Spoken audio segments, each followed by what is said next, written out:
Hello, hello, and welcome to Awakening Aphrodite. I am your hostess, Amy Fournier. This show is all about inspiring you to be healthy, fit in mind, body, and spirit. Also, to help balance your masculine and feminine energy, tap into your true source of power, your intuition, and awaken your authentic self. Today, I have a very special guest on the show for you. Her name is Dr. Christine Page. She is the epitome of a wise woman. She is courageous. She is intuitive. She's accomplished and she is powerful. I guess you could say she's like a modern day goddess. Christine has been a medical doctor since 1978, but she's known as a mystical physician. She's been a pioneer in the field of the holistic healthcare for over 40 years, working particularly with women. And she was actually raised amongst healers, mediums, and esoteric teachers. She's an international speaker, and she speaks on subjects including embracing mystery, soul, centered health, and women's empowerment. Dr. Christine Page was gifted with intuition from birth, and she sees herself as a messenger of wisdom between the natural and spiritual worlds. She's the author of 9 books, 9, including her bestseller, Frontiers of Health, and her latest, The Heart of the Great Mother. Dr. Christine Page also has her own podcast called Heart Speak, which is wonderful. And she has a website where you can find all her online courses, books, events, all the ways that she can help you at christinepage.com. Dr. Page, welcome to Awakening Aphrodite. Wonderful to be with you and your audience, Amy. I just love the title of your podcast. So when you invited me to come on, it was like, yes, let's awaken Aphrodite. Oh my God, thank you so much. Well, I have quite the story behind the name of that podcast, and it really spoke to me. And honestly, I couldn't believe it was available. And I just thought that is a sign. I am jumping all over that name. So thank you. And tell us what does the name Awakening Aphrodite mean to you? What does that conjure up for you? I like the word awakening, first of all, because it's really what's happening to us all at the moment. We've been slumbering, we've been sleeping. So even though we talk about new consciousness or something coming, we've got everything inside us already. And so I love the idea of something awakening. And I think we've all been awakening during this last year. And then the other side of it is Aphrodite. And Aphrodite really is the lover of life. And I think she often is put into being something about sex or beauty, and all of those things are there. But when I really investigated Aphrodite, I thought, no, she says, do you love life? What do you love about life? And when I feel about awakening Aphrodite, it's awakening my love of life and the life that lives within me, the parts of me that have been sleeping. So it feels like bringing everything alive, to saying, that's what it means to love life. It's to be awake, to be alive, to be in joy. And, recently it's not always been easy to do that. But I think sometimes when we're in cocoons or lockdown, it makes us really clear about what doesn't work for us and what does. And I think that's been awakening inside us. Right on. I couldn't agree with that more. It's 100% on the money. And, it is interesting about the whole Aphrodite thing. And I think that name even just goes into the struggle some of us have, that duality of the virgin whore complex. And, I think there's just so much confusion about femininity and female power. And is that an oxymoron, and that whole struggle we have with, the love-hate. And that's part of what this show is about, trying to harmonize and educate people on the balance and how those energies work together, and how we all have all of that in us. We're all of that and more all at the same time, right? Whatever our gender is or our identification. Oh, I so agree. And my work has very much been, like yours has, to look at the Virgin Mother Crone, the 3 aspects of the feminine, which, as you say, exist within men and women. And I like to see that everything that is feminine really does run in threes. So 3 being the magic number and the medicine of women. That's why women often wake at 3 o'clock in the morning. It's a very important time. But if we take it from really looking at the virgin energy as that which is our most creative, we could link it to the waxing moon. The part of us is like, yay, here we go, what excitement. And then we go to the mother energy, which is the nurturer of that energy, which actually is to do with the waning moon, which is what do I celebrate? What am I harvesting? And then that dark moon, where there is no moon in the sky, is that crone energy. And it's the time when we release, we let go, etc. And we do this every month. We do it every year. We're, solstices or the beginning and endings of cycles. We do it with every breath. We breathe in, we breathe out, we breathe new life in again. And why I hear you speak so eloquently about the fact that there is often some fear, some anxiety about power, it's because whatever happens, we have to follow this cycle. As human beings, we follow this cycle. As I say, it could be in our breath, it could be in following the moon, it could be in any, even our heart goes through these same cycles. And that we often have a fear, not of the creative part, the virgin part, but of the dying part. And so we see that power of something to die, like winter, as something threatening us. Well, hang on a minute, I've just built all this up. How can you come along and just wipe it away? And that's what's been happening this year, that many of the expectations we may have had for 2020 or our plans or have been swept away. But this is the natural course of life or creativity, which says we have to empty before we can fill again. And it's that, I think that power to bring about death and transformation is one that as women, we have great difficulty because we're saying, oh, I don't want to harm anybody. I don't want to upset people. But sometimes we have to step into a true power that says, I love you so much, I will not let you continue on this path. And often that's what our inner crone says to us when we get sick or when some disaster happens. It's not because we're bad people. It's more that actually this is not the path that nurtures our soul. It's not the path that nurtures us. And I love you so much. I'm going to help you to let go of that so some changes can take place. Brilliant. I love it.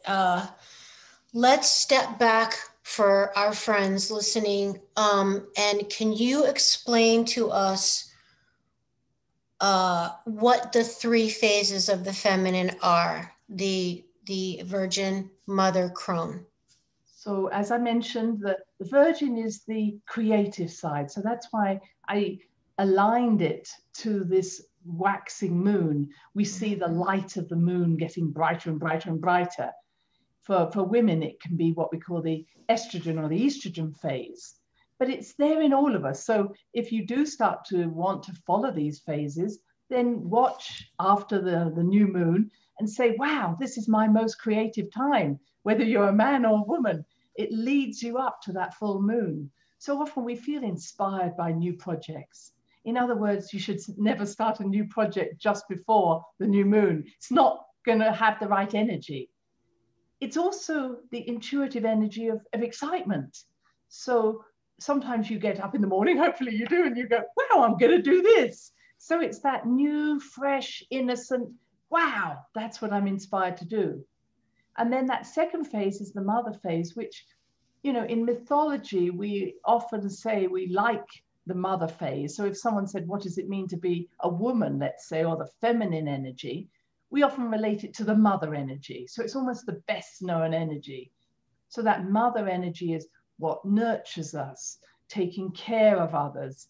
But it's more than that, because many a time, especially I will say amongst the women listeners, we're much better at taking care of others than we are of ourselves. So mother energy is not just, oh, I need to love everybody and take care. It's, am I loving and taking care of myself? Yeah. So from the full moon, as the moon wanes and the light gets weaker, this is a time for us to say, am I nurturing myself? Or how do I nurture myself with my successes? And I think for many of us, we're really bad at celebrating ourselves. we're really bad at saying, yay, I did it, because someone says, oh, that's showing off. So feeding ourselves with our successes gives us the energy to go into the dark moon. And that dark moon is owned by the crone. And I know lots of people don't like that word, but the crone is the real word. You could use wise woman if you want, but she is the one that's saying, come into my other world rather than the underworld, come into my other world, and I will help you release those things that are no longer working for you. Or you may say, I'm just finished with this relationship, I'm finished with this job. You give it to her to take away. And it's when we're in that space of inner darkness, even though it sounds bad, it's actually the place of mystery and opportunities, that we connect to the next birth that we want to give, the next seed that we want to bring into the world. So going through those 3 phases is important. And as I know as a doctor, it's that 3rd phase that we resist. You know, none of us want to let go of anything. We hold on with our fingers. And yet illness will often say, look, I've suggested that you let go of this, but if you're not going to, then that's why we often experience physical illness, because it stops us going down a path that is not healthy for us anymore.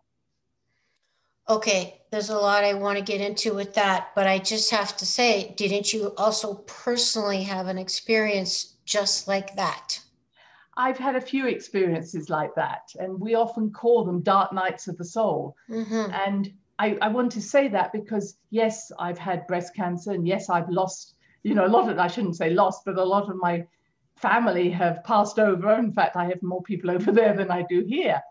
But they are times where we are literally stripped of what we thought our reality was going to be about. You know, we thought we were going to be in relationship with this person, and all of a sudden they disappear. So it's that we're thrown into a dark night of the soul. But I think there's also times where we, you know, the real dark night of the soul is often when we have everything and we're dead inside. Huh. And I think that was my experience when I was working in England as a general practitioner.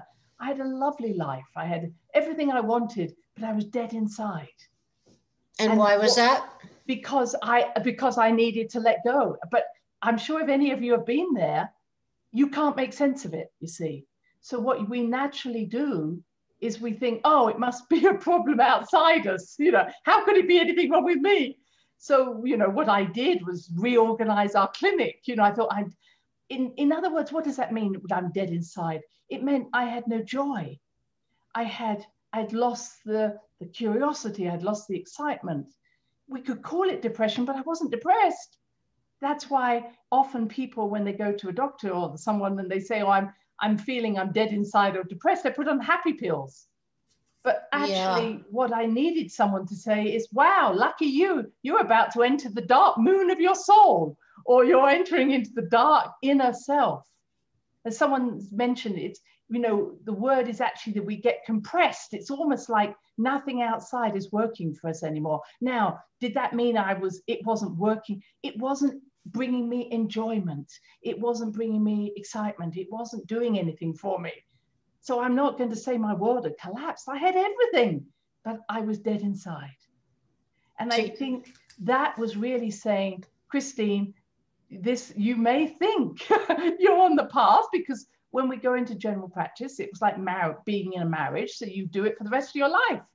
Here I was 3 years in, and I was dead inside. And so my mind went, but hey, you're doing a good job. You're helping all these people. You're doing what you went for 6 years of study to do. You know, all your mental self tells you you're doing a great job. Spent all this money. Spent all this money. You've done all this training. Mm-hmm. You know, look how many people you're helping. All the people need you. People need you. And, sounds familiar. And then your heart says, yeah, but I'm still dead inside, you know. And so if you say to someone, I see, that's why I use the word dead inside. I don't say, oh, I wasn't enjoying, because they say, well, of course you shouldn't be enjoying life. Life isn't about enjoying. That's you sounds like I've heard that before. Why would you need anybody to tell me what they felt? You know, or you're depressed. No, I wasn't depressed. So that's why, if it helps us all, I use the word I'm dead inside, because nobody can relate to it. So they don't try and put their beliefs on me. And so it really was one of those times where I went to Finholm, which is a beautiful place in the north of Scotland, very magical place. had an experience on one of Caroline Mace's courses, and all of a sudden I heard my inner voice said, leave. And it was like, I never had it in my mind to leave practice. That was the last thing I thought I needed to do. But that was exactly what my soul needed me to do. How long since you heard that voice till you actually did? Was there like years, or was it was days. So then I was there for a week. And so I spent the whole week. Planning. I don't think I finished the workshop with Caroline. You know, I spent the week working out, because that's what our mind does. Well, I'll do this and I'll do that, and I'll sell my house. And I had no idea what I was going to do, because again, that's what we want, is to say, well, I'll leave when, you know, when I have another job. That wasn't my mechanism. It was more like, well, how am I going to sell my house? You know, all those things. And I left in Venice. I left the airport, went back to my beautiful little home. And I thought to myself, what are you crazy? You went to this place where they're all magical. Yeah. And you're going to give up everything you have, you know? Back to reality. What was I thinking? I remember thinking, I'll just go back to work. Nobody knows. And I'll just pretend it never happened. And the way my past lives always come to me, they came to me instantly. And so the past life came, and I heard the words, so you haven't got the courage to do it. Once again, you haven't got the courage to do it. And it was like that. Ouch. You know, ouch. Don't you ask me. Yeah. So I went into work, and I spoke to my beautiful partners, my male partners they were. I only say that because I've always been supported by men as well as women, but men have always been on my side for these things. And I said, you know, I need to leave. And they said, well, of course, we always knew you would. How can we help you? And it was like, that isn't the response I was waiting for. Wow. And so then I went out to my receptionist, and I said, hey, I'm leaving. Could you, you know, block the book off for the next 3 months, after the next 3 months? And they said, fine. Oh, you've got a car. I'll buy it from you. And it was like, okay. And then I went to the estate agents, the realtors, and I said, hey, I've got a house. And he said, oh, my brother will buy it. Oh, so my God. Time, I had no house, no job, and no car. So you always know when something's right. And when the actual day I left was actually the harmonic convergence, if any of you know about that, in 1987. And that was actually when a whole portal opened, a doorway opened into a new consciousness. But I didn't know about this when I made the decision to leave. Wow. That's what I want to put across, is that's all intuition. So as I said, when the crone says to us, I won't let you be less, I love you so much, I won't let you be less than you are. It may feel as if everything's being stripped away from you. But actually, when that happens, a new world is waiting. That's the dark night of the soul. The new piece of you is waiting to be embodied, but we have to let go first. Okay, but how did you have the courage to do it, Christine? I couldn't bear the dead inside anymore. Okay, so you got to the point where the pain was too much to stay. Yeah, and that was only a few months, you know, and I have to say that was easier. I'll also say that I've been divorced, and that was a time where I believed all you had to do in a marriage was make someone happy. And, you know, when they weren't happy, and some of you may relate to this, it must be my problem. Mm-hmm. So if I could just change myself or change the circumstances, they'd be happy. Yeah, let's work on it. Let's work on it, you know. And it's like, it was my naivety, and it was a naivety that I believe that in a marriage you make people happy. And you know, my lovely husband now of many years said, "You can't make me happy, and you can't make me unhappy." And it was like, wow, that's a revelation. Keeper. So I think that sometimes we dig ourselves in, and I would say to all of us, our intuition knows that it's not working. That's why I use the word dead inside. Mm-hmm. I developed breast cancer several years ago, and everybody, you know, I even wrote in my own books, it's about loving yourself. But when I developed the breast cancer, I realized it wasn't that I wasn't doing things that were loving to myself, like having a massage, etc. It was that I'd lost the self that needed loving. And I think that that's something that I would say to all of us, especially if you've ever had cancer, is we lose ourselves in trying to make other people happy, or trying to do a good job, or being responsible, both men and women, we all have that difficulty. You know, we've been told this is our responsibility. It's our sacrifice, it's our service. All of that allows us or makes us believe that it's not okay to do the Aphrodite thing that says, am I loving life? Am I in love with my life? And am I in my life? Or have I lost myself? That was a huge revelation. Yes. So how would you say someone would start to get there, to start to find the self that needs the loving?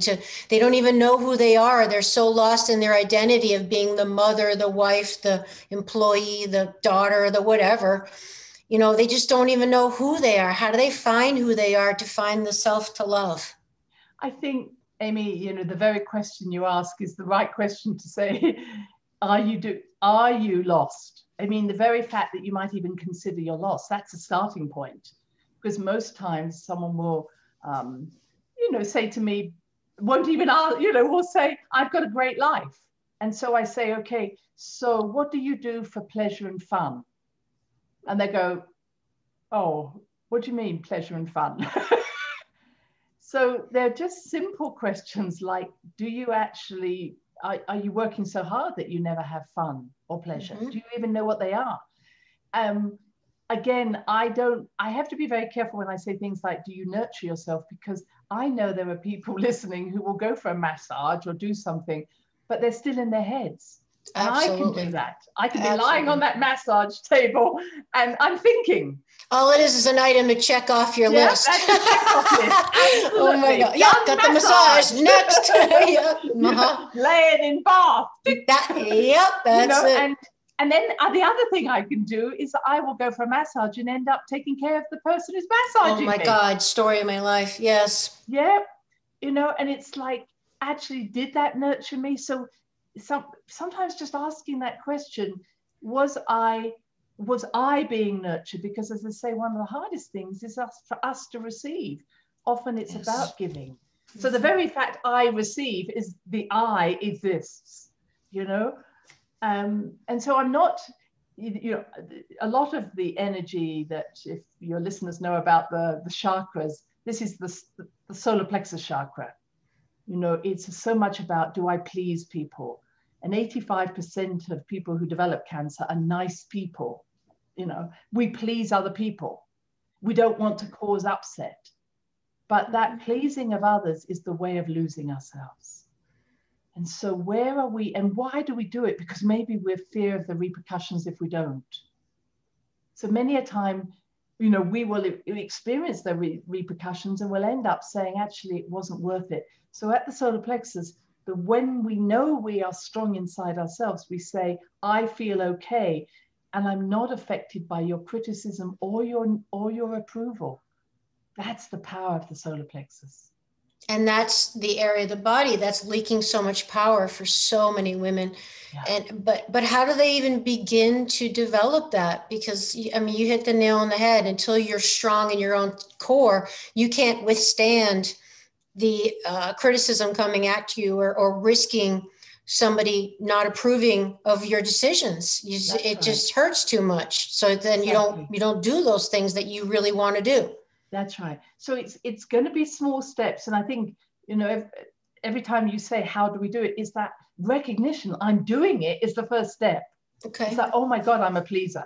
Oh my God, I'm not actually very happy in this situation. Mm-hmm. And, you know, the solar plexus I describe is like being a big satellite dish. Mm-hmm. And the more dysfunctional your family, and I will say my family wasn't dysfunctional, I was just always intuitive.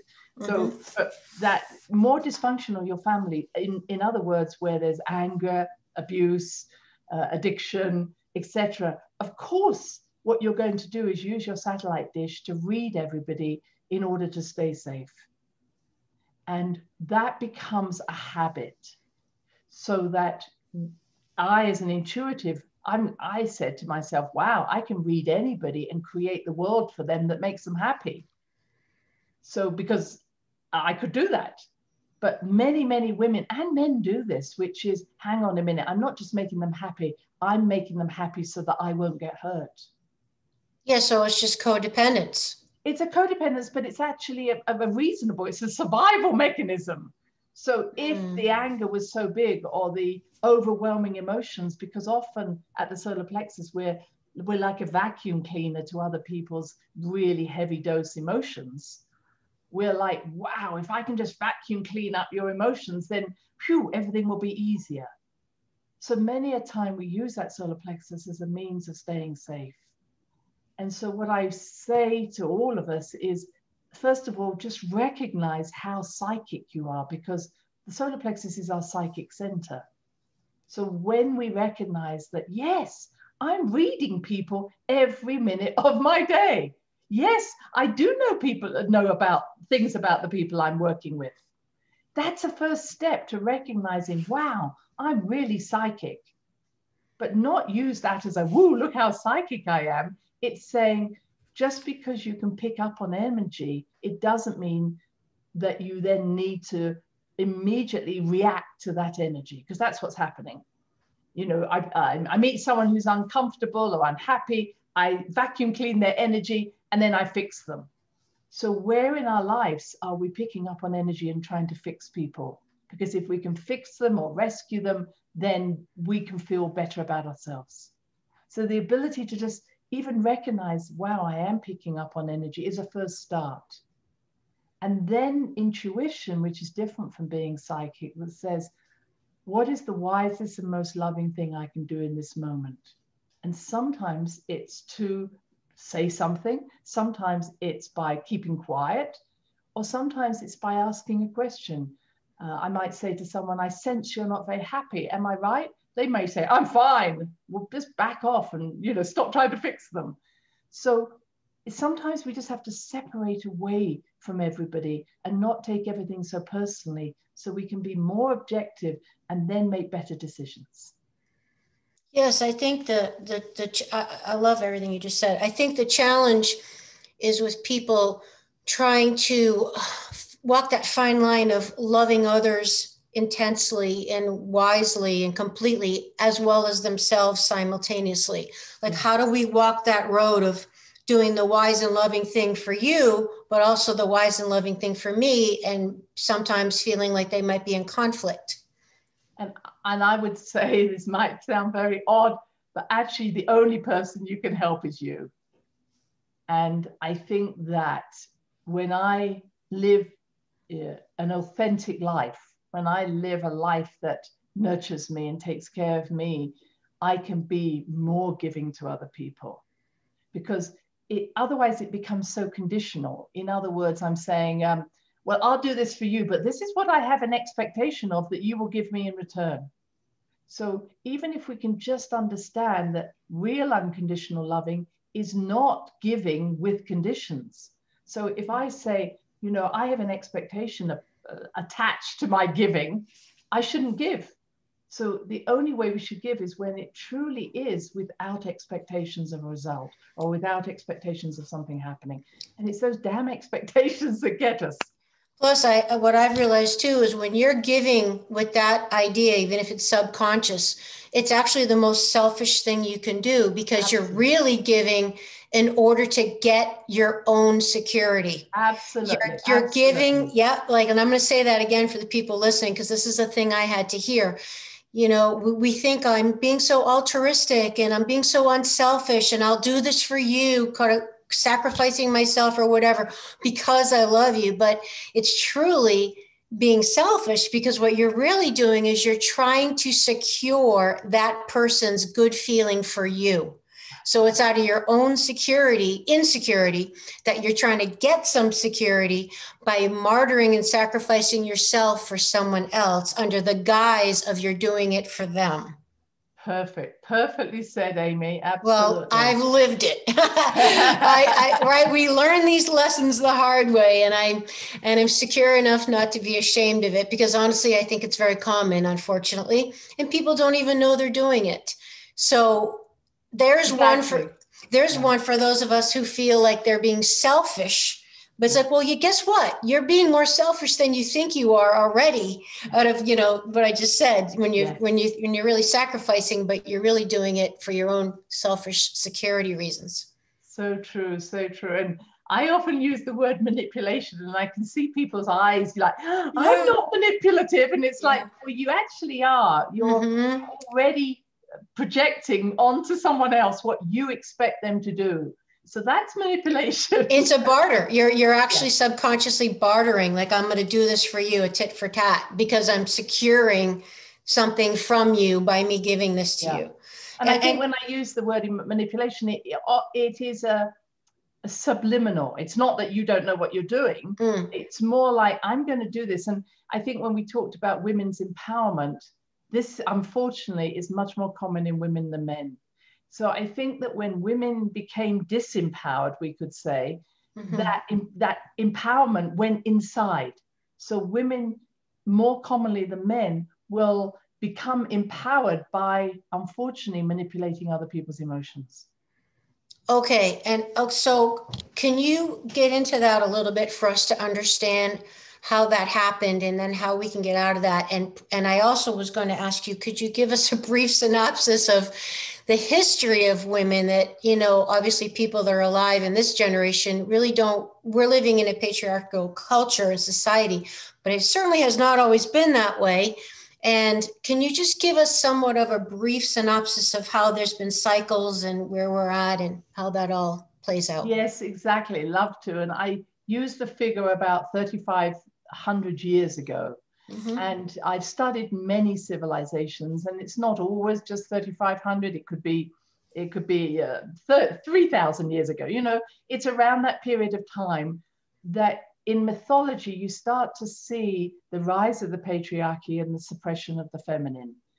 And prior to that, and I always want to make sure everybody knows this, we lived in very egalitarian societies, which meant that male and female were equals.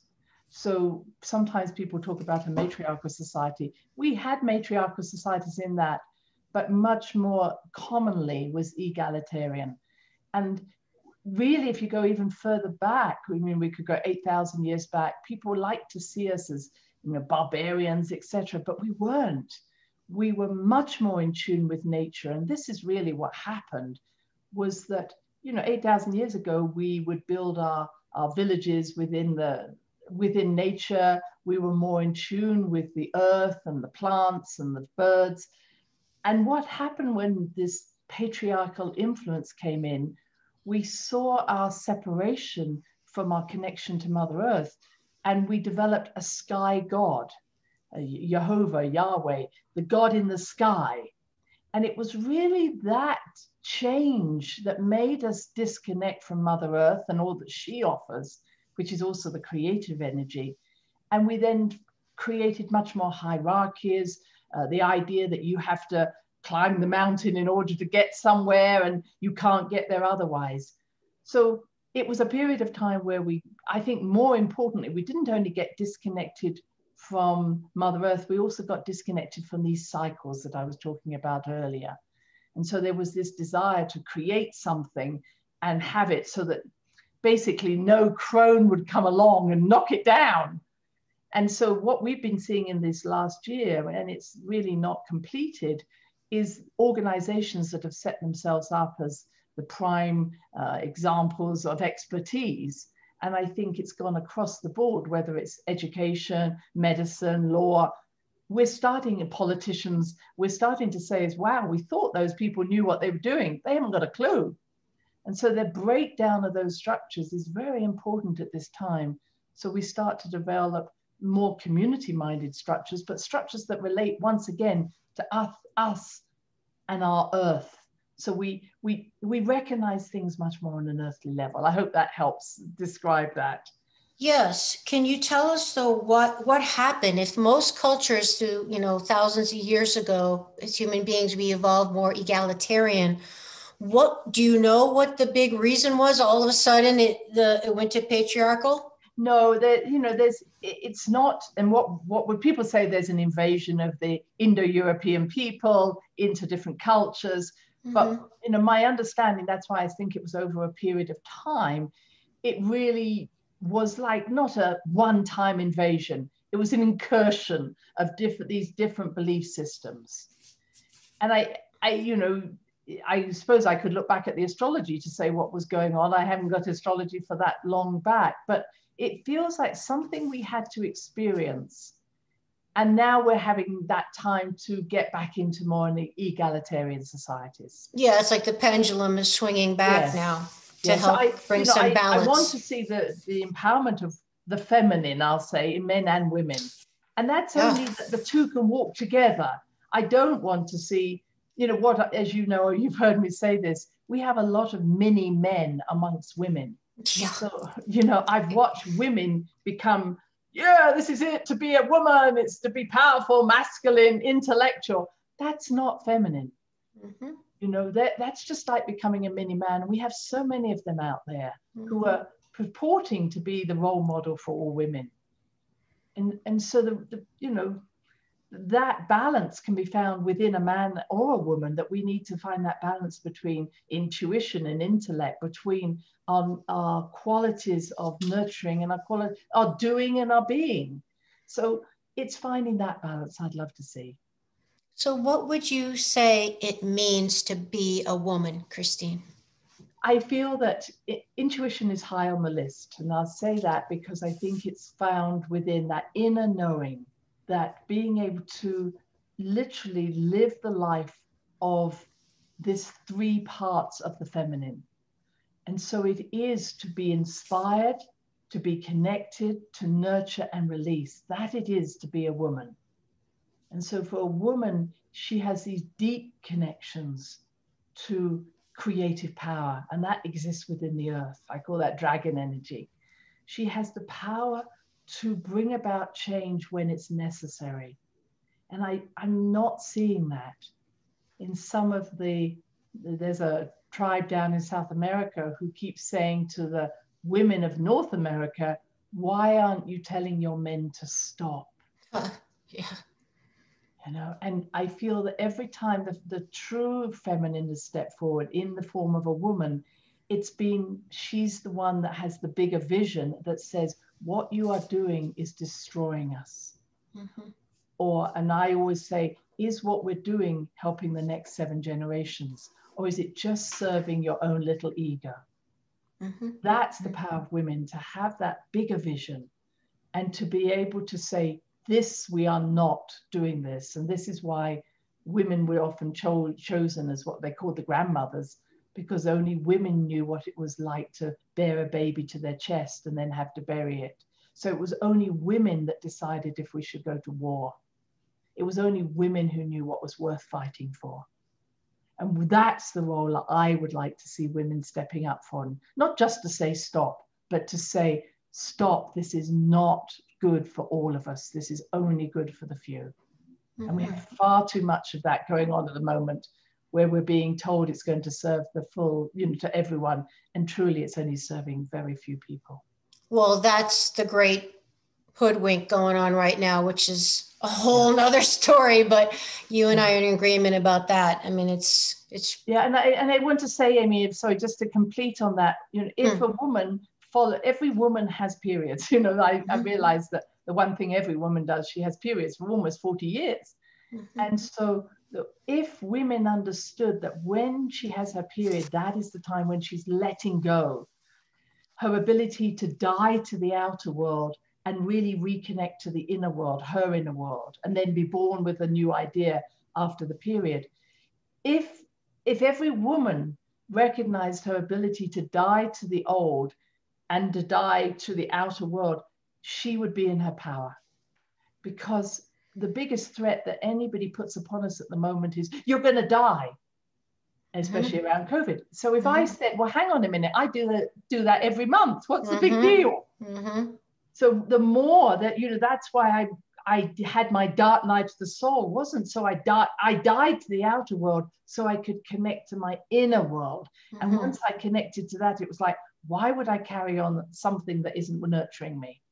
So, what it is to be a woman is to recognize that your dying process, your ability to die to the outer world, is your power. And that's why the women could step forward and say, stop doing that. Not because they were, oh, I'm so angry. It's like, actually, I'm not threatened by your fear anymore. I'm not reacting to your fear. I'm reacting or acting from a place of what is nurturing for the future. And if it means we have to die to something to have a new future, let's go for it. I love that. And some of the most impactful material from your work that I've got from my studies of you is I've never heard someone explain before a bigger concept, a bigger reason for the whole reason for menstruation and having babies and the whole mothering thing.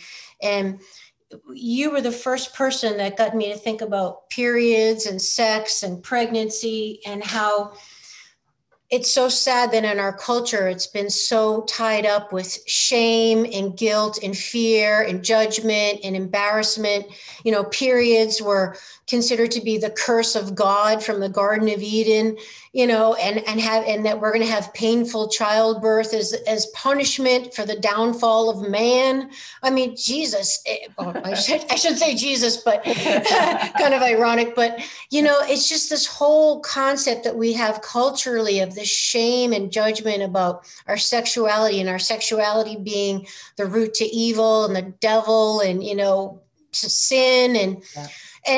and you talking about how periods are the gift to our intuition. It's the gateway to our intuition, and how you explain how the cycles of the moon, like you have been in this show, coincide with our natural feminine cycles every month of the blossoming, and then the death. Every month we go through these cycles, and that's how our periods are symbolic of that. And you talk about how that continues even after menopause, that even for women who've gone through menopause, they still go through these symbolic and physiological, well, maybe not physical, because that's physical, right? But so symbolically, they go through these cycles, right? You talk to us about all that. I just threw a lot at you, but but well, I love what you're saying, and there are so many women, unfortunately, who are being told you don't need a period just because Right. you're not going to have children. You don't need a womb. I mean, I've had women tell me I've had my womb removed just because I didn't want to, baby. Don't need it. Yeah. And 20% of 40-year-olds will not have children. So the thing that we don't have in common is having babies. Mm-hmm, mm-hmm. But what we do have is we give birth every month, and that would be so wonderful if we were told yes, you can give birth to a baby, but you can give birth to a new project, a new podcast, a new idea. Every month we are born, for instance, we are born with, I think, 1 million eggs. And, by the time we get to puberty, it's about 200,000. But 200,000 ideas are inside us as women. And, you've got, one a month, you're not going to run out.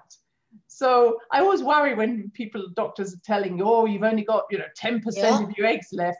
Well, 10% of 200,000 is a lot of eggs. Yeah. But it's how it's things, education or medicine are twisting the truth. And so once we start menstruating, as you said, every month we let go, we empty our womb, we empty ourselves of old ideas. We then connect to the truth, we connect to the richness, what I call the ocean of possibilities, and our eggs, and then we give birth to a new idea. And then once 40 years or whatever's gone by, we really should know how to die every month. But of course, we don't know that. Yeah. So let's imagine that every month for 40 years you died and you gave birth to something new. Then once you get to the menopause, you don't need to keep doing it physically, because it's inherent in you to do this. But that's how it was supposed to be. Yes. Right? Exactly. Exactly. So, I'm postmenopausal. What I do on the dark moon, so it's a 3-day ritual, whether it's the first 3 days of your period or 3 days of the dark moon, which is the day before the new moon, the day of the new moon, and the day after. And so on the day before the new moon, the first day of the dark moon, I will take a glass of water and I will put my hands around it. Here we go. And I will infuse into that water everything I'm ready to let go of. And then I pour it onto Mother Earth and I say, take and transform this so I am empty.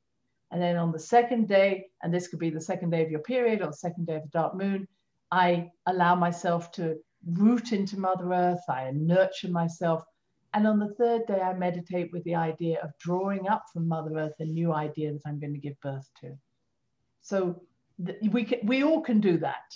I mean, men do it as well if they want, but women are, we are the vehicles or the vessels for birth transformations. So it's much more natural for our bodies to do that.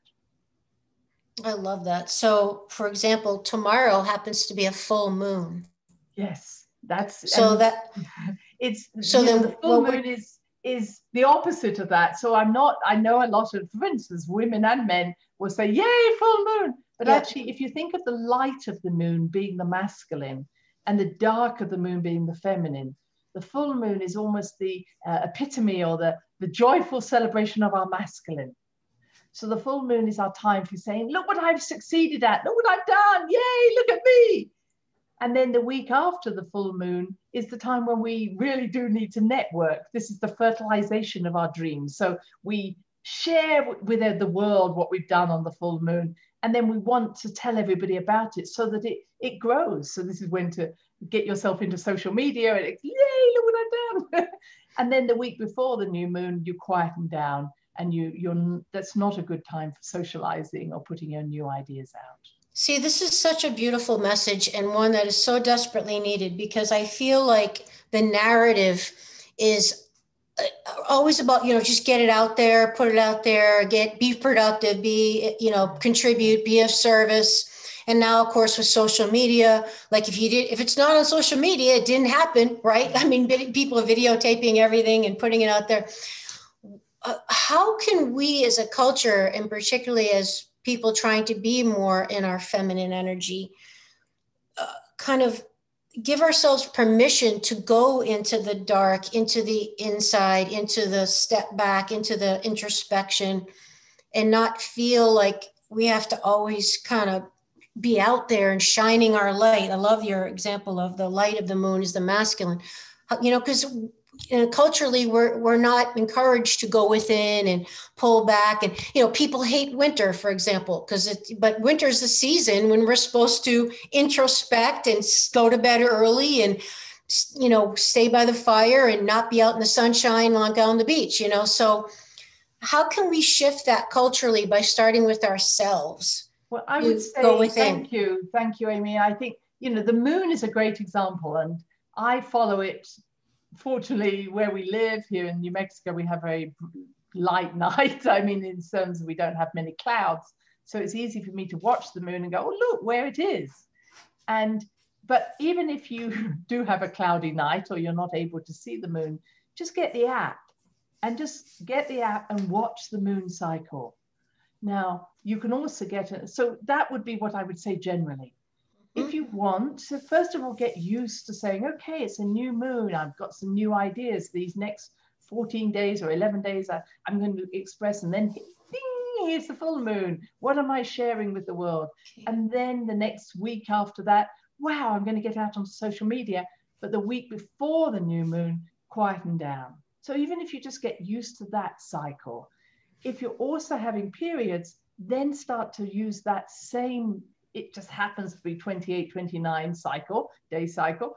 So do the same, with your period, it's a quiet time. Just as you come to the end of your period, it's an inspirational time. And then you lead up to ovulation. And many women know when they're ovulating.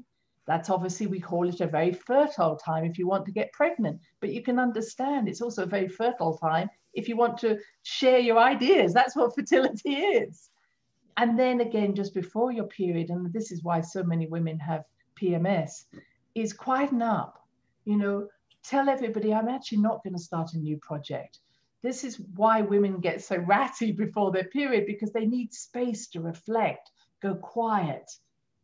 Say to your family, hey, I'm not taking care of you so much in this week.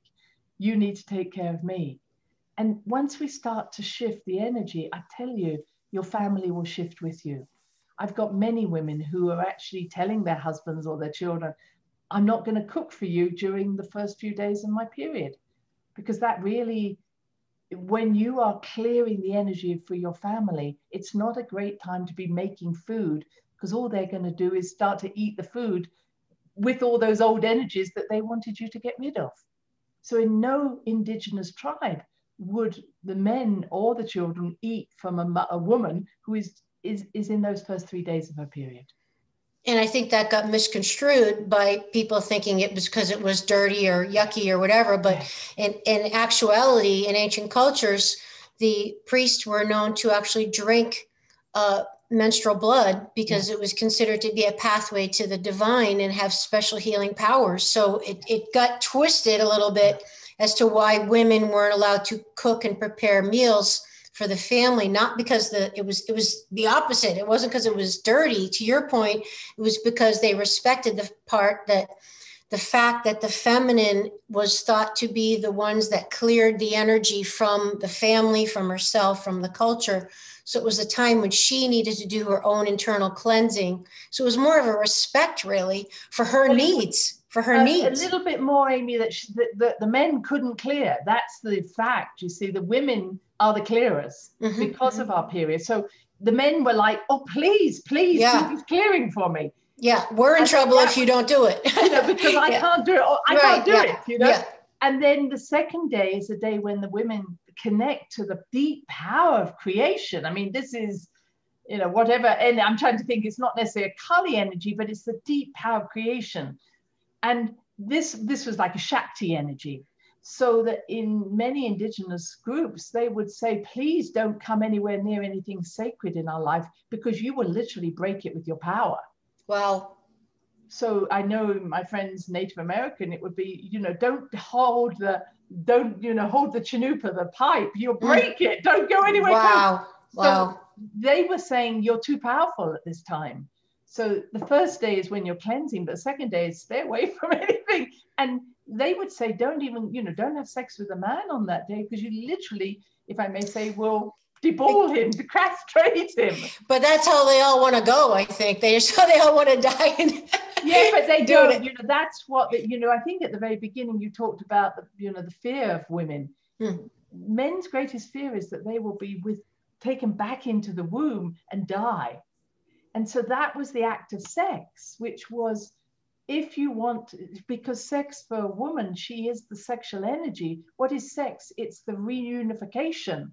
So birth is the going from unity into duality, and sex is going from duality into unity. Wow. So yes. A man would enter a woman, and again, I'm just using the stereotype of a man and a woman at the moment, but a man would enter a woman because that was the way he could reunify with himself.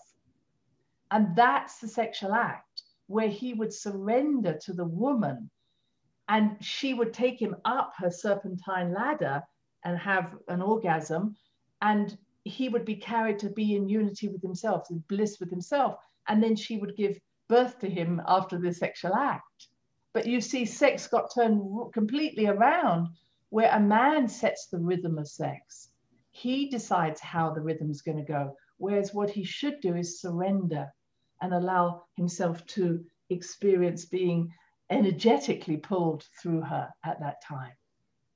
Isn't that amazing? I love that description. I've never heard it described that way. You know, it's amazing how we've gone so off track. Exactly, and what happened to us. And you asked about men understood this. And again, it isn't just about having physical sex, that a woman's is a magnetic energy. So in the presence of a woman, a man will often feel more inspired. We often talk about, a man writer will often say, this is my muse. I need a woman in my life in order to be inspired. Yes, their muse. The muse, thank you. I was thinking of the word. But the fact was that around that same time of 3,000 years ago, and increasingly, men then separated their women.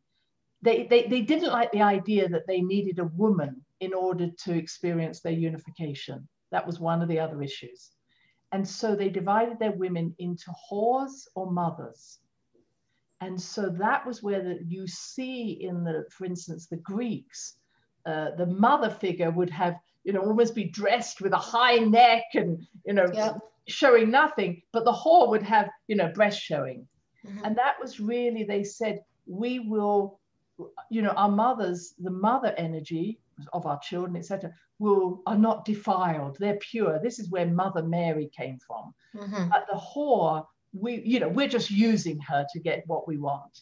which was really, you know, one of the roles where Aphrodite got seen as the whore, to be used rather than to actually be seen as something that a man needs, you know, that surrendering to that feminine in order to achieve all that he wanted to achieve. Wow. Yeah. Well, so how would you describe then the feminine archetype? Like, do you have words for that? Like, what would be the ultimate female archetype? I probably have covered it in various ways, you know, and I think that's why I tried to define it out as the Virgin Mother Crone. Okay. I think it is because we're more comfortable with that virginal quality. And, you know, there are men who just want to marry a virgin because it's, again, something that's not defiled, or, you know, I just want that free energy. And I just want to say for everybody, the true meaning of the word virgin is to be complete unto yourself without the need for another to make you whole. So all of us are virgins in that sense. We have within us our perfect state. So if you want to understand your own inner virgin, it's the part of you that resonates with your heart to start some new project. So that might sound strange, but it's like, where do we get intuition from? Isn't it true that some of our greatest insights come out of the blue, like I was telling you with my stories? Mm-hmm. And that's that virgin in you that suddenly you wake up to something, you say, wow, I'm going to do this. And you think, where did that come from? So the true meaning of the virgin is that clear, without the need for someone else to make it happen for you. I think the mother energy, as I say, is often the part that we will say is about the taking care of people. But the true mother was the heart of the home, the hearth, you know, the idea that it is her that sets the rhythm to something that's going to happen. And we've lost that. You know, women are now trying to be mini men, when I have no problem with us all as women working, but a woman's place is also to set the rhythm, the ritual for the family. And to define, no, we're not doing that this month, we're doing something else. That's what women did at the end of their period. They would come out with this new inspiration and say, okay, guys, this is what we're going to do. And the men in the stereotypical way would say, fine, now we know what we're off to do. But the women really were the ones that watched to see, is this really following that rhythm? And then that crone equality, as I say, sometimes having that courage as a woman to say, stop, this isn't working. And, you know, really, that's, I think, the hardest energy, because we want to be liked. And I know, as a, you know, in all my work, sometimes I've had to say to someone, that isn't the most loving thing you're doing for yourself. And to be seen in that way, I mean, I'm now moving that crone energy, I hope this is fine with our listeners, is having that crone energy is having the eyes to see what is going on. And I know that a lot of those listening will see things and sometimes not have the courage to follow through. I know that the hardest things I've ever done as a woman is saying, I see what's happening here. This isn't working. Isn't that true? And I know, because I've often, not often, but when I've done this, especially around acquaintances, they haven't liked the fact that I see what's happening. And so what we need in our society today is more women who are saying, I see what's happening. That isn't a judgment call. It's not saying you're wrong, but so much is happening underneath the vision, you know, so much corruption, so many awful things are happening on our planet, and they're being done because they think they can't be seen.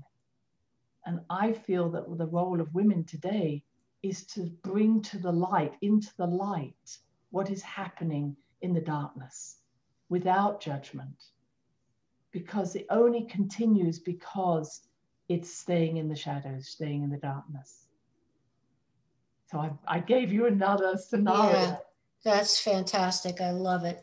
Tell us about how you would explain for people the shift from the Piscean age into the Aquarian age. What exactly that means, and what is the implication due to it?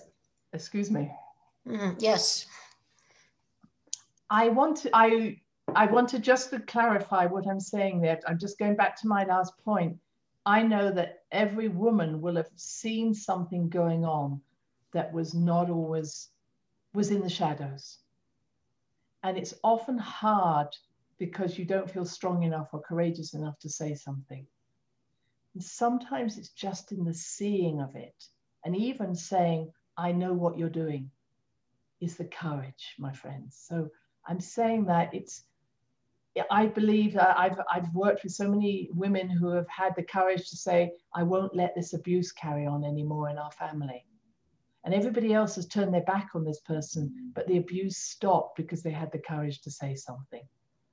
So sometimes it is the women who say this relationship isn't working, this job isn't working, this is not the way we are meant to go. And it takes a lot of courage. So I'm really honoring everybody who's had the courage ever to stand up against the tribe who all want to be blind to what's going on elsewhere. So I wanted to add that in.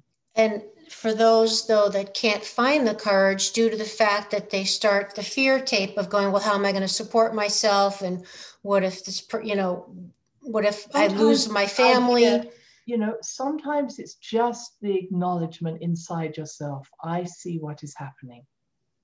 And this brings us on, I will come back to the Piscean and the Aquarian age, but remember, we are all surrounded and helped by guides and spirits. Mm-hmm. And we often forget that amount, whether you call them angels or you call them star beings or you call them guides, they're all somewhat the same. But everybody has guides. Maybe we need a better word. We all have cheerleaders. We all have friends. We all have a star family, a soul family. And sometimes all I will do is pass the message to my soul family and say, I see what's happening. Please help us. So sometimes you don't have to verbalize it, but having the courage to say, this is not what I want to have as my legacy for the future. In other words, if I've got children, what is the legacy I want to pass on to my children? And it doesn't have to be, I'm going to fight everybody. Just in being able to say, I want the very best for my children, my grandchildren. Therefore, help me guides, help me star people to actually bring into the light those things that are harming my future or harming the future of my children. So if your self-love isn't strong enough to do it for yourself, do it for someone that you love. I think everything is, yes. I mean, sometimes for instance, like this lady I'm thinking about, she had been abused as a child and she started to see it happening in her children and she could see it was just going to continue. So in some ways, she had already gone past the part that it could hurt her. It already hurt her, but she did not want it for the future. Mm-hmm. And I think that's where women especially have courage. We say that a woman is much, it's said a woman is much more determined when she's doing it for her children or grandchildren. And I don't have children, but I will fight for anybody mm-hmm. because mm-hmm. that's, to me, is my energy, which is everybody should know that this power of women to protect and to love is there for them. And it doesn't go away. I'm like a mother bear if I see someone getting hurt. Mm-hmm. And so, wherever that's within every woman and men, but women do it in a way that says stop. Yep. And that's more powerful when women speak from their sacral chakra, from bringing that energy up from the earth, and they go stop. Mm-hmm. It will stop. But we haven't got enough women at the moment who are willing to do that. Yes, because most of us are in our throat chakra, right? Exactly. And the energy is coming from up here rather than down here. So in your books and on your website and a lot of your work helps really teach women how to get down into the earth energy and pull the energy up. That's right. So through the sacral and rising up the spine, which is, I think, wonderful, because a lot of the patriarchal things are like the spirit is up above and pulling it down, but the feminine is pulling it from the earth up into the body. Did I get that right? Oh, beautifully said, beautifully said. So just, I'll just say, imagining that we have magnets on the soles of our feet and that there's a bigger magnet in Mother Earth, and just allowing ourselves to be pulled into Mother Earth, which can be challenging if you've never had any feminine energy that supported you. Mm-hmm. And then allowing yourself to develop roots into Mother Earth, and then allowing the beautiful moist soil of Mother Earth to surround and support your roots without suffocating. That can be a huge step for any of us who have never felt safe on this earth. And then you can go to the end of a longest root, which is the root chakra, and then you can draw this power, this creative power that exists within Mother Earth eternally, up through your roots, up through your legs, into your body. So that when you do that, especially as a woman, you bring that into your empty womb. And so you're speaking from the sacral chakra. Now, if you're a man, you're going to speak from your sacral chakra, which relates to your prostate. But what you're doing is, if I'll just give you my example. If I go, stop from my throat, stop doing that. Nobody listens to me. But if I root myself and then bring that energy up and I say from my sacral chakra, stop now, I'm heard. So for women especially, be careful that when you want something to change, don't speak from up here, because nobody will listen to you and nobody will take any note of you. And we hear so many women now speaking from up here, and you know that that is a powerless place. So true, so true. That's the difference. Yeah. And just, even if you're watching someone on television or YouTube, watch, where are they speaking from? Do they speak from their throat chakra and then they're up here and they're just monotonal and it doesn't actually having an emotion in it? Or are they speaking from their own sense of power? And if they're speaking from their sacral chakra, it means they've done their own work. They've faced their own demons. But when they have to speak up here, they're not willing to do it. So that's the difference. I love it. I have to ask you, I know we're going to get to that other point, but what would you say in your experience is the bottom line of the relationship for us with our own mothers? Like, how does that affect us and our lives and what happens and how we relate to our feminine? Yes. Yeah. And, in my belief system, we choose our mothers, we choose our family, we choose our way, when we're going to be born, where we're going to be born, what time we're going to be born. All of that is chosen. Now, none of us are back we're all back with the old crowd. Okay, and that's the way I like to look at it, is that we made a choice before we came here, and we all went, okay, who's going to be the mother? Who's going to be? And they said, oh, I don't want to be the mother. Oh, but you do it so well. So we all came back again. And you may not be back with the same mother. Maybe you were the mother last time. It doesn't matter. But that's an idea that you did have some relationship to this person. And for women especially, because we lie in the womb of our mother for 9 months, our eggs are, all those eggs, that million eggs, are all marinated in our mother's emotional soup. And her eggs were marinated in her mother's soup, etc., etc. Men make their sperm when they're ready, i.e. when they go through puberty. So it's different for a man. So as women, we have to do ancestral healing at least 3 generations back, if not 7 generations back. And so we can't separate from our mothers in that way. We're already marinated. We've already received their energy.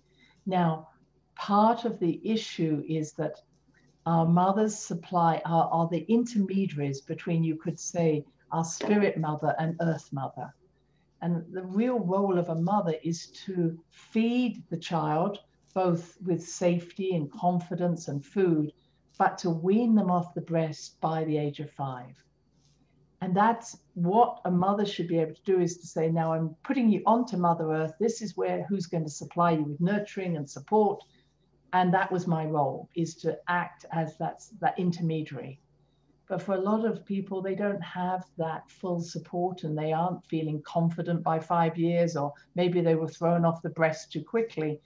And so often there is a feeling of, if this is how my mother treated me, this is how Mother Earth will treat me. So our disconnect from Mother Earth isn't just what the patriarchy did, which was to look up in the sky, don't look down here. That many people don't trust their mother, their physical mother, therefore they don't trust Mother Earth. Oh boy. And what about someone who's adopted? Again, various reasons. I will say my husband was adopted, but he doesn't see that as a bad thing because he got away from the mother who he didn't want to be with, you know. So you can sometimes, you know, we must never just because they're adopted, it must be this one way. You know, many adopted people also have Aquarian energy. So what I'm saying there is, if you have any Aquarian energy in your astrology, often you don't want to be here. You didn't want to be here in the first place. And you certainly don't want to be bound by other people's emotional demands or dogmas. So many people who have Aquarian energy often find themselves in adoptive situations or non-committed relationships. That's fascinating. I can't even believe it because, you know, I'm Aquarius. Oh, I forgot that, Amy. Yes. So, you know, it's almost like we set ourselves up to be detached from our family.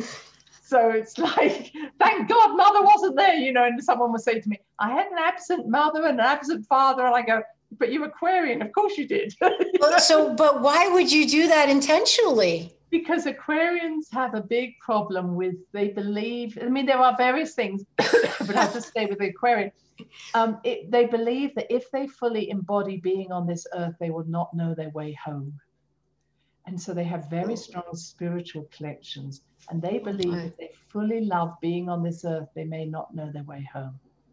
So how do we fix that? Help! Sometimes as an Aquarian, we have to do all the opposite things, which is literally sometimes we have to cut off our spiritual connection and come fully onto earth in order to then create a vessel for all that wonderful wisdom of the Aquarian to come into. Wait, cut off the spiritual connection. What does that mean? Sometimes we have to stop meditating, you know, Aquarians don't need to meditate anyway. But I've got my moon in Aquarius. Sometimes we have to say, I don't believe in anything. All I know is true is being here on this earth. Wow. Now, I did that, my friend, and my guides didn't disappear. But I wasn't trying to hold on to some belief that kept me connected to just the spirit world. Wow. I had to literally say, okay, this is my food. This is, you know, do foodie things, dancey things. And right now, I think my headphones just blew off my face. I'm like, that was, you're blowing my mind with this. I've never heard this before, and it's pretty powerful. I have goosebumps. Yeah. And I think there's a lot of, and I will say that there are other people, if you have your astrology, if anybody has their astrology, the Pluto in Virgo group, which were kind of born during the 60s, early 70s, late 50s, they all believe that, you know, the world is in a bad place. I'll come down and fix it, then I can go home again. You know? Oh my God. And they call them, you know, lovely. They call themselves light workers because, of course, they've come from the light. They're nothing to do with this shitty world we're living in. Excuse me, but that, you know, it's like, actually, you're part of this. You have to embody it rather than just coming to fix something. So, and then there's another group of beings who may have a lot of Scorpio energy who feel everything. They feel the pain of the world. So they're telling me, why would I want to come onto this earth when it's so painful? And, you know, people aren't going to understand me anyway. That's the Aquarian thing. Nobody understood me anyway. So when I'm looking at a chart, I see all the reasons why people don't want to come fully onto this earth. Therefore, they often pick a mother who represents what they already believe about being on planet Earth. Who represents what they already believe. Yeah. Meaning... so let's say a very emotional mother or an abused mother or abusive mother. They're the ones who already pick up on all the emotions of their mother and say, wow, it was so overwhelming to be in her womb even, because she had so much, she had miscarriages, death, you know. I'm talking about the Scorpio people. They're like, wow, it was all so painful to be in her. And then it was a painful birth and it was a difficult birth. I nearly died, you know, and then my mother was, you know, emotionally whatever. You know, basically that's then how they project their image they project onto being on Earth and being here on the planet. Okay, but I still am not clear why a soul would do that purposely. Well, mainly because... It sounds horrible. Well, you know, we would like to think that every soul chose a path that would help them. And I believe every soul does. But sometimes we don't leave the astral world enough when we pass over. So we literally recreate a world that is exactly as we've just left it. I see. To finish unfinished business, maybe. Well, we may even just be addicted to it, and that's the problem. So if I kind of say when we leave, when we die, we should get ourselves free of the what we call the astral world, the emotional world, or even the mental body world. But we often just kind of cycle back in again, carrying the same emotional addiction. Wow. Because and you might say, why would anybody do that? I mean, that's what you are asking me. But what I'm saying there is, I might say, why is this woman or man staying in this relationship that's so bad? Mm-hmm. And we can come up with, well, they're codependent, they're this or that, but there's almost an addiction to this. Mm-hmm. Now, I could say, not taking it in, I have Mars in Capricorn, so I'm very much about order and working and martyrdom and rich, responsibility. And it's almost like, where am I obsessed that this is the belief system that I must live by? So It's not just the emotion, it's almost, but who am I when I'm not doing that? This has to be me. So sometimes, the biggest challenges I'm always having with people is having the courage to change, as you said. And I might say, you don't have to live this way, Amy. And you'll say, yes, I do, Christine. This is how it is, Mm-hmm. And I'll say, no, that's only in our belief system. So we've developed words like karma, or this is what I'm here to learn, or I'm doing it for healing my ancestors. But all of that is just belief systems. Or it's genetic. Well, it's genetic. I hear that a lot. Can't do anything else. We have all these should, must, oughts. This is the code I have to live by.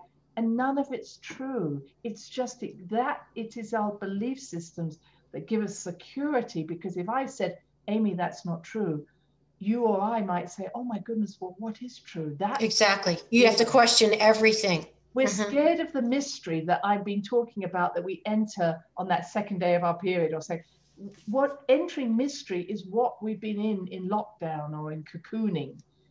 Is, oh my God, who am I if I'm not what I thought I was? What is the world like if it's not? So if I say, actually, your mum wasn't like that, you'll go, well, what?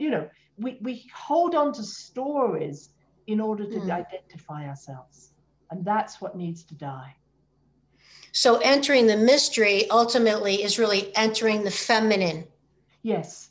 Whether we're male or female or identify, it's just whatever gender person goes into the mystery is accessing your feminine. You've got it. And that's, if I look at all the indigenous stories of creation, they all start in the beginning was not the word, but in the beginning was the no thing.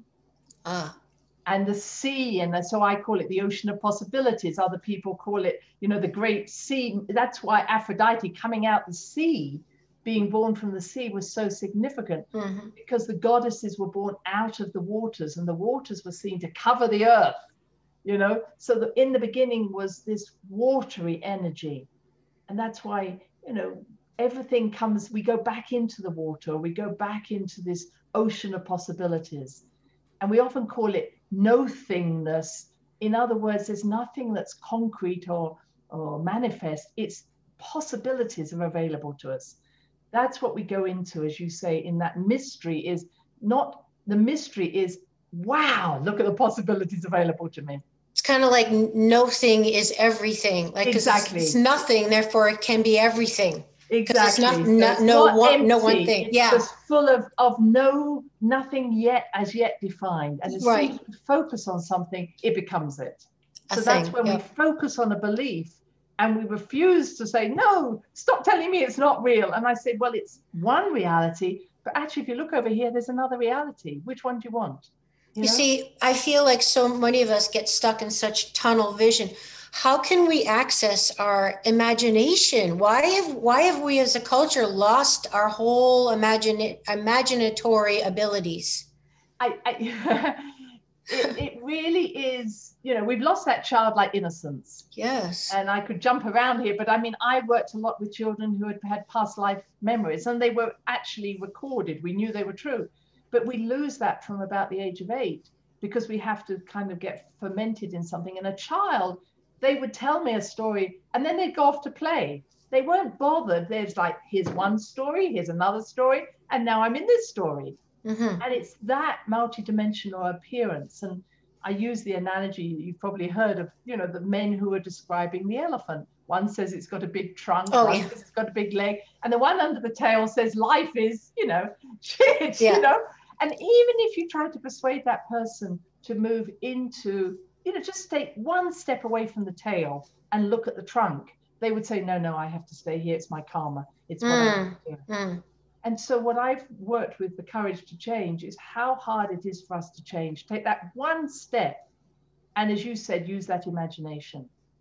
And the something I learned from Tony Robbins, he says, is if the pain of change is greater than the pain of staying where you are, you will not change. So you have to make, you know, why would anybody go towards something that's more painful? And many people see change as more painful. So you have to make the change more pleasurable than where you are.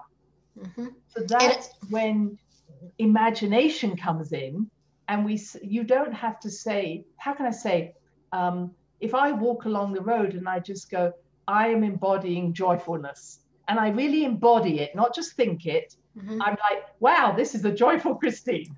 The more I do that, the more I then start to bring about the change I want in the world. And so the embodiment of change is not, I don't necessarily go along with affirmations because they don't work. What works is feel it in your body. Wear clothes that represent who you want to be. I totally agree. I think that's so well said. You have to embody it, because that's the law of attraction and all this stuff. Affirmations are nothing if there's no emotional charge. The emotions, what gives it the charge, which gives it the magnetic quality. It gives it the true projection that the outside world can perceive is coming from you. Otherwise, it's just empty words. And you can do it easily. You know, you could just literally, if I go to the shops, and I might walk along and I go, okay, I'll be miserable. Guess what? Everybody around me is miserable. And then if I just change and I go, actually, I'm going to be happy, everybody says hello to me. And it literally is that we change the world around us by, as you say, what's the magnetic field we're putting out into the world. Right on, right on. All right. Well, I know we're getting up to time, and my gosh, I could talk to you for days and days, but let's just quickly, if you don't mind, circle back on, I really would love for you to share with our audience your synopsis of what's happening right now with all this 2020, 2021, COVID, what's happening with the world, the shift from the Piscean to the Aquarian, and what this is all about and how we can make sense of it. So thank you. And just to say, we're not yet in the Aquarian age, and I'm reading a lot of people say we are. What we're actually doing is starting to draw that energy. The actual concept of Aquarian age is looking at the sun. What's the what's the stars behind the sun on the 21st of March? And it's still Pisces, the constellation of Pisces. But I'm just putting that in. So the Piscean age started about 2,000 years ago. And it was very much about one fish being at the front or the other fish following. So we've had 2,000 years of leaders, gurus, teachers, messiahs. And it should have been the sacred marriage of opposites, which meant I see in you what I see in me. I do unto you as I do unto me. But we haven't done that. We've seen anybody who is different from us, and we've gone to war against them. So this whole, rising up of what is racism, what is coming from this polarization we've achieved. Because we now have intolerance to anybody's intolerance. I mean, we're just going round in circles here. So what we want to see is the end of this polarization, whether it's between two teams, masculine, feminine. There's a third quality. So it's like this and this and this. And this brings the Aquarian energy, which is we all are self-responsible. We all are conscious. There is no hierarchical figure. We sit in a circle and we all offer our most responsive energies, but we also are accountable for what we do. And we are a long way from that. We want someone else to tell us what to do, and then we blame them when it goes wrong. So this whole accountability is coming, this is where we're moving to. And we've got Jupiter and Saturn have just gone into Aquarius. So we're going to see far less centralized governments, more community governments. And I think I'm seeing it in my own small community. What do we need to do for our children, our healthcare, not generalized? Less rules coming out from the central government, more about what's right for our community. But we're also saying is we need to stop looking for a leader that's going to tell us what to do or a messiah who's going to come. We need to say, what is the leader in me? What do I want to bring forward? And this will be coming more and more into these next few years. For America, Pluto is coming up to what we call a Pluto return in about 22, 23. And that's going to be bringing up to the surface all the issues about constitution and legalization, because Pluto takes 250 years to go round.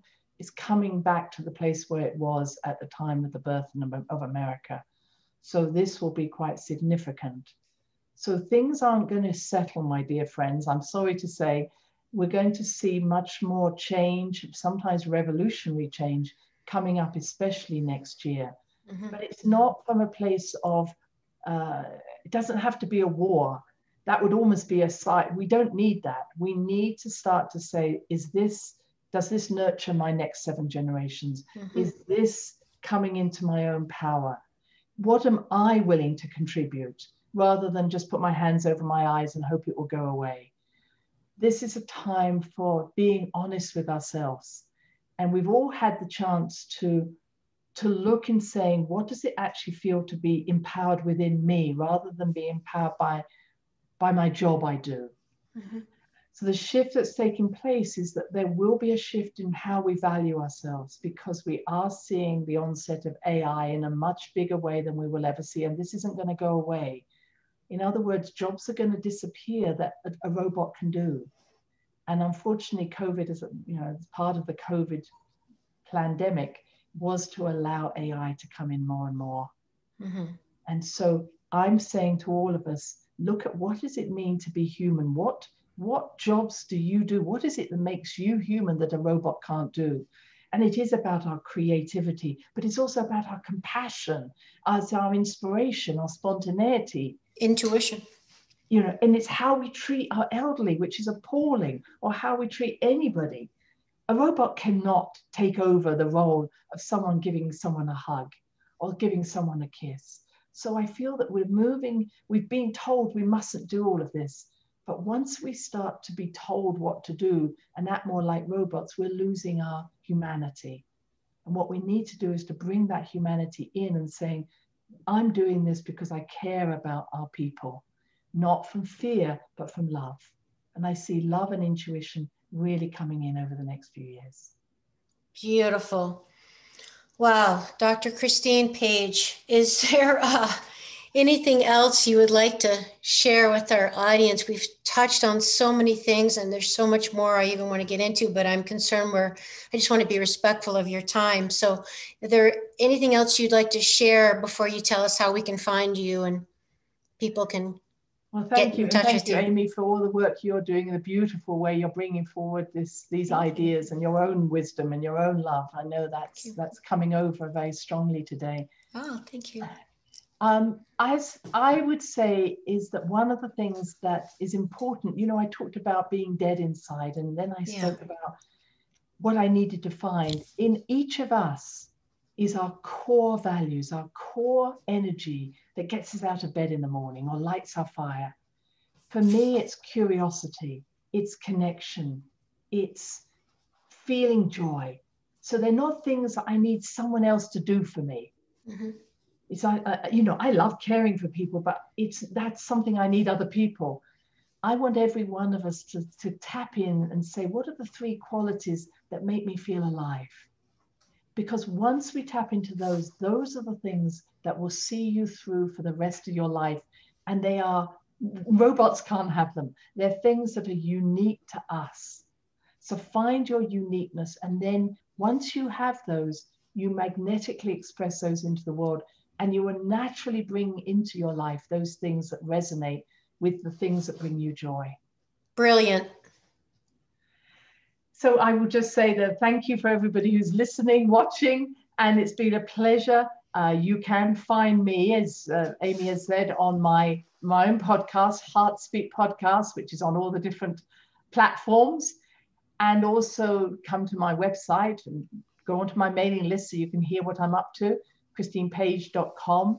I'm also on Instagram, etc., and Facebook. And I am moving my own line of work. One is on Insight Timer. I have created a 30-day course called The Magic of Mother Nature. So it's there and available for you through Insight Timer.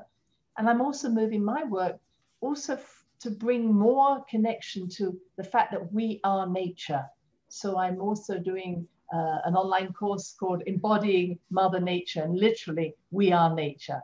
So do join me, because I think it is the way through is to recognize our connection to Mother Earth, to the skies, the cosmos, and to our beautiful bodies that are there for us. So Embracing Mother Nature course, is that starting at a certain date, or is that an ongoing? Yes, it'll be starting in January. Okay. And I should say it's not so much a course, it's going to be 3 different seminars, and then I'll have a break and 3 more.